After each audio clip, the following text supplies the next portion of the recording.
Olá e bem-vindo a mais um novo episódio de Minha Cena, onde o objetivo é inspira, transforma e guia aqueles que mais precisa. Hoje nos fala sobre como define e atinge nossos objetivos, passos essenciais para uma vida de sucesso. Por isso, cá sintonizou!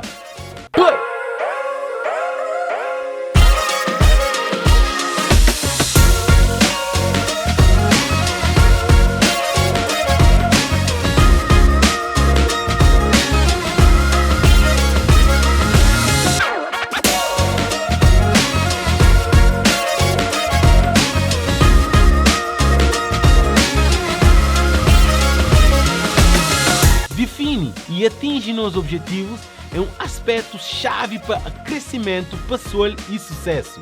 Mas é importante definir objetivos certos, pessoal. Coisas que são significantes e que estão alinham com nossos valores e propósitos na vida. Quando nos define nosso objetivo, é importante desenvolver um plano claro e razoável para atingir. Nisso pode envolver dividir nosso objetivo para partes mais pequenotas, mais fácil para gerir. Não cria um plano onde não faz mais pequenote que também completa aquele grande. Outro aspecto chave de definir objetivos é para manter motivação e no caminho certo. Isso pode significar arranjar um parceiro que te ajudou a manter na linha, alguém para lembrou para Mori que buscando aquele objetivo e para aquele objetivo é importante para você.